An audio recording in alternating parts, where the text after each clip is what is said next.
Next 3 days என் கசினோட wedding திருப்பூரில், அதுக்காக தான் நாங்கள் கிளம்பிட்டோம். ஸோ டே 1 வந்து உப்பு சக்கரை வாங்குகிற ஃபங்க்ஷன், அதெல்லாம் முடிஞ்சக்கப்புறம் தான் நாங்கள் அங்கே ரீச் ஆனோமே. ஸோ போனோடனே பிரேக்ஃபாஸ்ட் சாப்பிட்டுட்டு அப்படியே வந்து வளையல்லாம் கொடுத்தாங்க நம்ம ட்ரெஸ்ஸுக்கு மேட்சாக, அப்படியே எடுத்துகிட்டு அப்படியே எல்லாருக்கூடயும் உட்காந்து அரட்டை அடிக்க ஸ்டார்ட் பண்ணியாச்சு. அண்ட் ஆஃப்டர்நூன் வந்து வேற ஒரு ஃபங்க்ஷன் இருந்தது, அங்கே போய் அது அட்டன் பண்ணிவிட்டு அப்படியே லஞ்சையும் முடிச்சுட்டு அகெயின் பேக் டு அத்தை வீடு. ஆஃப்டர்நூனுக்கு மேலே எல்லாருமே மெஹந்தி போட ஸ்டார்ட் பண்ணிட்டோம். அப்படியே side by side next day ஃபங்க்ஷனுக்கு வந்து பிளேட் டெக்கரேட் பண்ண ஸ்டார்ட் பண்ணிட்டோம். எங்கள் ஃபேமிலிக்கு வந்து ஒரு ஃபேவரட்டான ஒரு ஹாபி அப்படின்னா இந்த பிளேட் டெக்கரேஷன் பண்ணுறது தான்.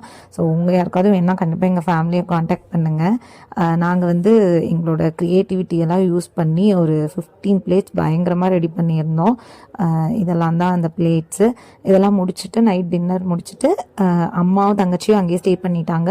நான் வந்து ரிட்டன் கோயம்புத்தூர் வந்துட்டேன். ஸோ டே 2 என்னாச்சு அப்படிங்கிறது நெக்ஸ்ட் வீடியோவில் அப்லோட் பண்ணுறேன்.